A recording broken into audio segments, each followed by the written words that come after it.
is that guard chasing you? Because danger, Doc, is my middle name. A cat burglar gets out of prison and is immediately forced into doing another job, which in turn leads to mayhem, action, and yes, an awful lot of silliness, like when you let a parrot watch Reservoir Dogs. Hudson Hawk.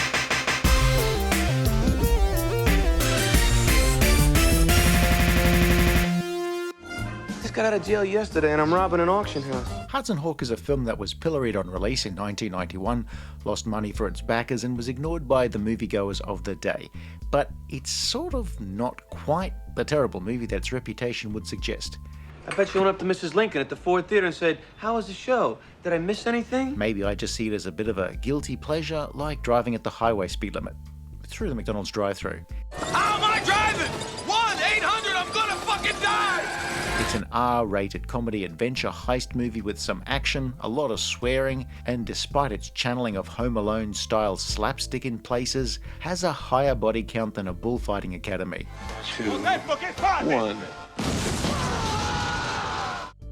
The film begins with a prologue set in 15th century Italy, where Leonardo da Vinci is trying out some of his inventions. Then we skip past a couple of hundred years that don't have any major relevance to the plot. I mean, we'll skip the discovery of electricity, the invention of the light bulb, and the 60s heyday of Dave D. Dozy Beaky Mickentitch.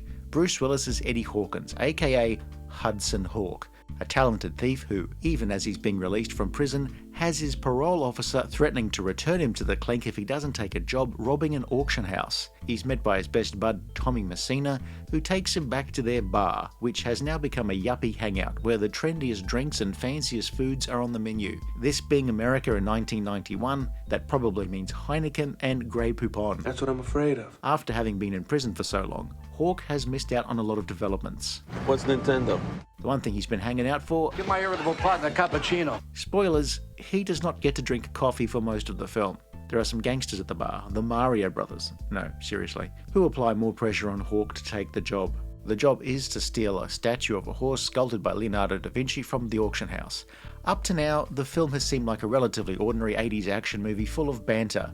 Now, I must warn you, dear viewer, if you are expecting a grounded, realistic film and are unable to deal with wackiness, zaniness, irony, humour, goofiness, wordplay, and over-the-top characters, then you should avert your eyes now because this movie will go places.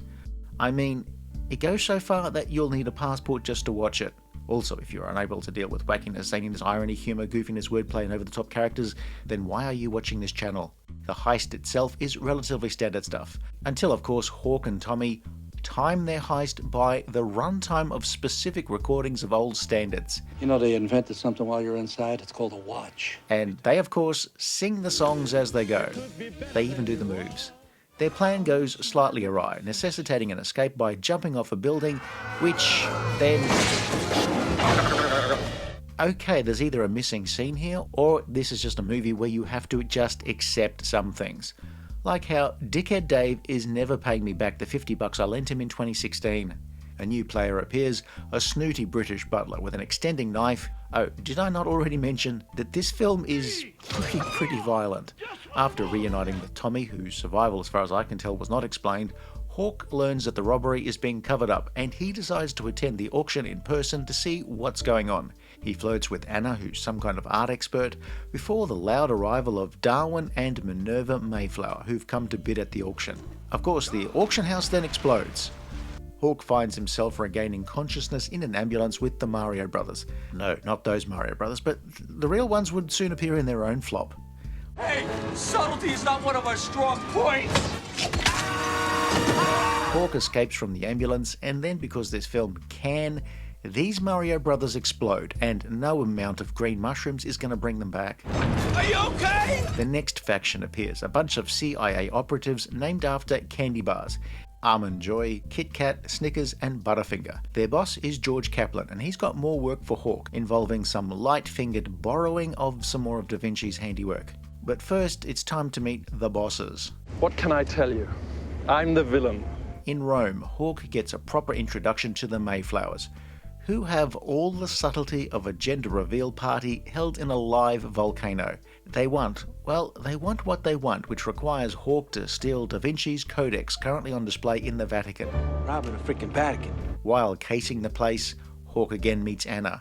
He tests the display's security, and Anna bundles him to safety in a Vatican underground train station, where the pair make a date for dinner. Anna, though, is not quite what she appears, and is working for the Vatican in some way over and above art expert and tour guide. I wonder what that could be. Kaplan and his hench candy bars tell Hawk that he's got to do the job tonight. And I'll kick your centrally intelligent ass up one side of Piazza and down the other. The thing about Hudson Hawk is that it's a very funny film. It has a lot of funny one-liners, good two-liners, witty three-liners. But by the fourth line, the joke is played out when the plot is there, on the floor, in a puddle, begging us to remember that it's still there, needing to be serviced. I hired Kaplan and the Mario brothers to find me a cat burglar. Hawk reluctantly breaks in and manages to steal the codex, and of course his escape lands him right where he needs to be for his dinner with Anna. Adjourning to her apartment doesn't go so well for Hawk. I guess I put too much ethyl chloride in it. And then the penny drops, well, for the audience at least. It's Sister Anna. I don't get it. So trying to piece together the actual plot of this film in a simple way is difficult, but basically the Mayflowers are working with Kaplan and his crew, and at some level everyone's working with the Mario brothers and also the Vatican. Because even I could understand that. And at various points, some of these players will double-cross one or more of the other players. This does sound like the last barbecue I attended, where there was a major schism between the Onion on the Burgers Brigade versus Team No Onions, while a fist fight broke out over whether they could safely eat the hamburger buns that had fallen on the ground 3 days ago. Oh, am I boring you, smartass? The Mayflowers have one more thing they want stolen, a model of Da Vinci's helicopter concept displayed in the Louvre, a job for which they've reunited Hawk with Tommy. The 3 items each contain a part of a device that will something, a machine designed by Da Vinci that will turn lead into gold. The secret of alchemy was an absolute obsession of many for a time, a bit like how fans of Breaking Bad could not talk about anything other than Breaking Bad. But things don't go so well, and it looks like Hawk has killed Tommy. Their ruse works for a bit, but back at Anna's place, the trio are all jabbed with paralysing curare darts. Kaplan and his candy goons did the Louvre job themselves. At the castle, and of course there's a castle, Hawk and Tommy arrive, firing rockets everywhere. But then they're captured. Hawk puts together the device so the Mayflowers can operate Da Vinci's machine, and then, well, Hawk discovers that there's always a few bits left over when you do it yourself. Minerva is turned into a statue, Darwin's evolution is stopped, the butler's decapitated, and the machinery's destroyed. Huzzah! Anna decides the charms of Hawk are better than remaining a nun. And guess what? Tommy managed to survive a car going off a cliff. Airbags, can you fucking believe it? Hawk finally gets his cappuccino. The remaining audience may have wanted something stronger. Hudson Hawk is a film that just has the reputation of being a bad movie, whether you've actually seen it or not. Did the devil make you do it? Can't we just go back to the kissing part? Director Michael Lehman had made the film Heathers, and after Hudson Hawk would stick to smaller films for the rest of his career. I'll torture you so slowly you'll think it's a career. Bruce Willis had made the move from TV stardom to films, where he hit the big time in the 1988 action hit Die Hard. Then began the chase for follow-ups that would do the sort of business that would come close to or even eclipsing Die Hard. While some of his action films did well, Bruce Willis never did find a film that would come close to Die Hard's popularity, hence all of those Die Hard sequels. What happens to Hudson Hawk?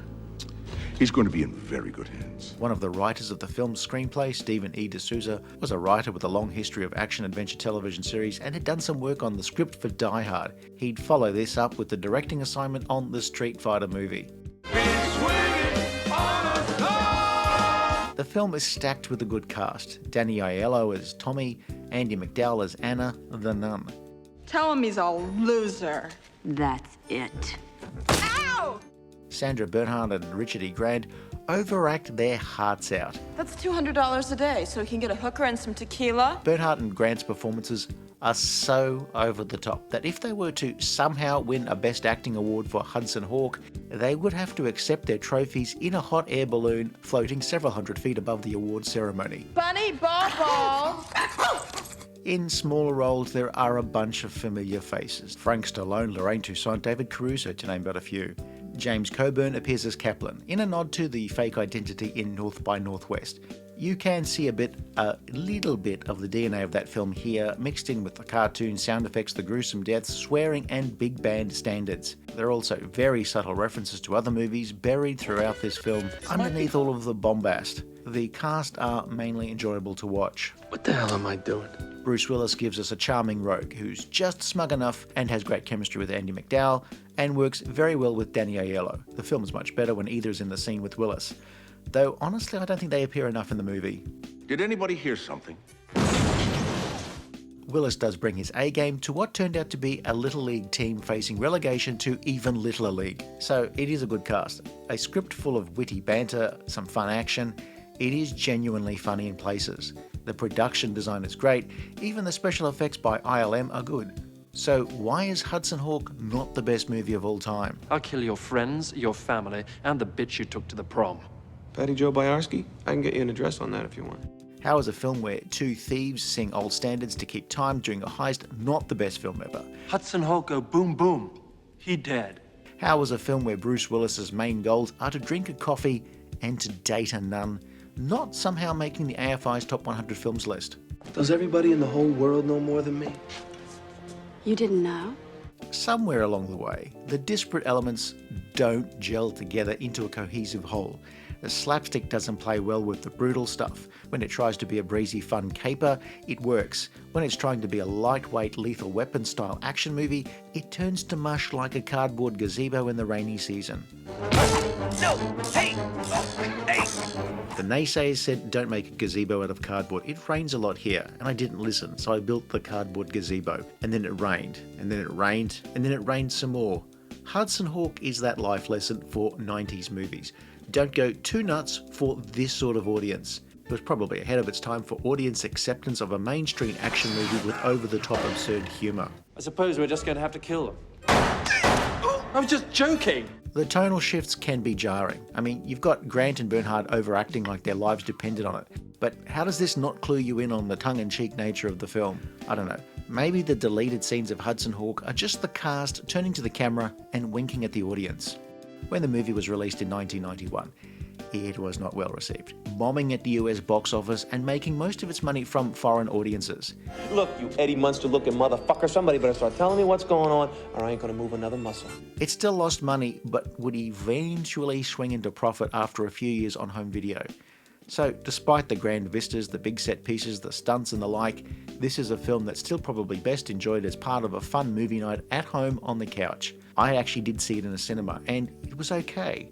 I was fine with the absurdist humour and the bullshit moments, but not the obnoxious twat in our group who would loudly shout bullshit. That guy did become a leading fertiliser salesman, so I suppose he knows.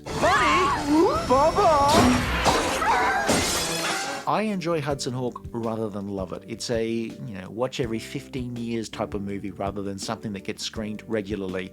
It may end up as one of Bruce Willis's more disappointing movies of the 90s, but it's also one that's much easier to digest now that it's got company as far as ridiculous action comedies go. Yeah!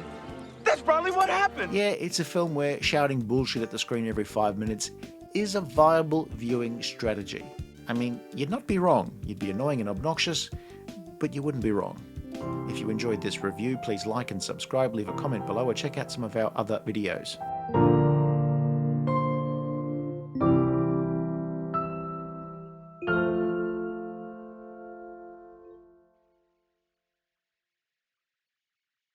Don't ever change.